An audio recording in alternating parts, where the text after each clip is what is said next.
आमे वर्तमान ईटेक faculty members माने चौद्वार पाखे डमडमणी पाखे आसिक पहुँचीचु बनभोजी करने। आम सहित अच्छा ये हूँ अनिल सार, ये हूँ आमर अध्यक्ष डॉक्टर सुरेश मिश्र, एमाने सब आमर मैडम माने फोटो उठेबार व्यस्त अच्छा।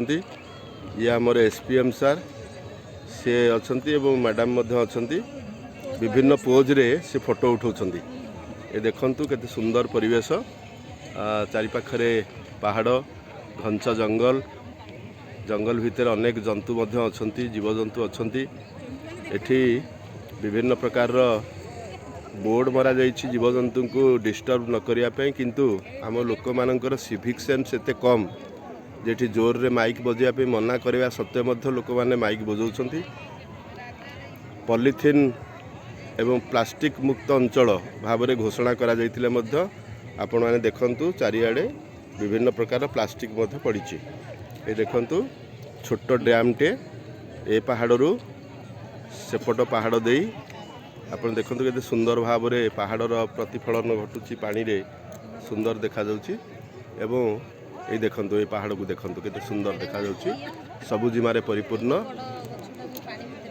ये पहाड़ सबुजिमार ये सुंदर प्राकृतिक परिवेश भितर आज हजार हजार प्रकृति प्रेमी बनभोजी करने को आसछंती।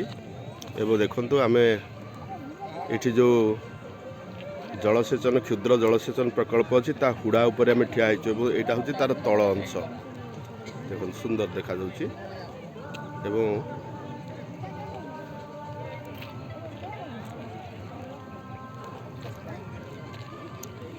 सुविधा देखी केतले शीत समय रे आपण माने आसीबे एठिकी बनभोजी करिया पई भल लागिवो, किंतु संध्या 5टा पूर्वरु ए जगह छाड़िया पड़िवो। हाथी उपद्रुत अंचल नले हाथींकर आक्रमणर शिकार होवार संभावना मध्य अछि।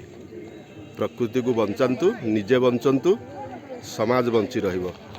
प्रकृति आमर बंधु, ये कथाटी की बंधु माने टिके मन मन ग्रहण करंतु। देखंतु केते सुंदर पानी रे पहाड़र जो प्रतिबिंब देखा जाउछि, केते सुंदर भाव में स्वच्छ निर्मल जल, अति सुंदर परिवेश।